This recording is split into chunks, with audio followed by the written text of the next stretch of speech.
নমস্কাৰ বন্ধু বান্ধৱীসকল, এই মুহূৰ্তত অসমৰ সকলো ছাত্ৰ ছাত্ৰীৰ বাবে আহিছে এটা বিগ ব্ৰেকিং নিউজ, গুৰুত্বপূৰ্ণ খবৰ। কেইবাটাও গুৰুত্বপূৰ্ণ খবৰ আহি পৰিছে। আজিৰ প্ৰথমটো খবৰে হৈছে 2022 চনত নাথাকে মেট্ৰিক আৰু হায়াৰ ছেকেণ্ডেৰী ফাইনেল পৰীক্ষা। আৰম্ভ হৈছে নতুন শিক্ষানীতি। লগতে কেইবাটাও গুৰুত্বপূৰ্ণ খবৰ এই ভিডিঅ'টোৰ মাধ্যমেৰে উপস্থাপন কৰা হৈছে। আহক আজিৰ ভিডিঅ'টো আৰম্ভ কৰোঁ। আৰম্ভণিতে এটি অনুৰোধ, যিসকল বন্ধু বান্ধৱী বৰ্তমানলৈকে আমাৰ চেনেলটো ছাবস্ক্ৰাইব কৰা নাই, অনুগ্ৰহ কৰি ছাবস্ক্ৰাইব কৰি কাষত থকা নটিফিকেশ্যন বেলটো অল কৰি দিব, যাতে আমি দিয়া ভিডিঅ' সঠিক সময়ত লাভ কৰিব পাৰে। ছাত্ৰ ছাত্ৰীসকল, প্ৰথমে জনাব বিচাৰিছোঁ, পুনৰ ৰাজ্যত বন্ধ হ'ব 3000 চৰকাৰী বিদ্যালয়। 2022 চনৰ পৰা সম্পূৰ্ণৰূপে কাৰ্যকৰী হ'ব নতুন শিক্ষানীতি। নাথাকিব মেট্ৰিক আৰু হায়াৰ ছেকেণ্ডাৰী পৰীক্ষা। বিদ্যালয়ত শিক্ষাৰ্থীৰ আশানুৰূপ নামভৰ্তি নোহোৱাৰ বাবে এই সিদ্ধান্ত চৰকাৰৰ।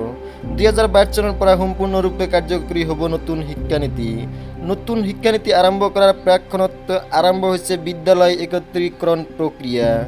যি প্ৰক্ৰিয়াৰ অধীনত ৰাজ্যত লোপ পাব 3000 চৰকাৰী বিদ্যালয় আৰু প্ৰায় 14000 শিক্ষক কৰ্মচাৰী পদ।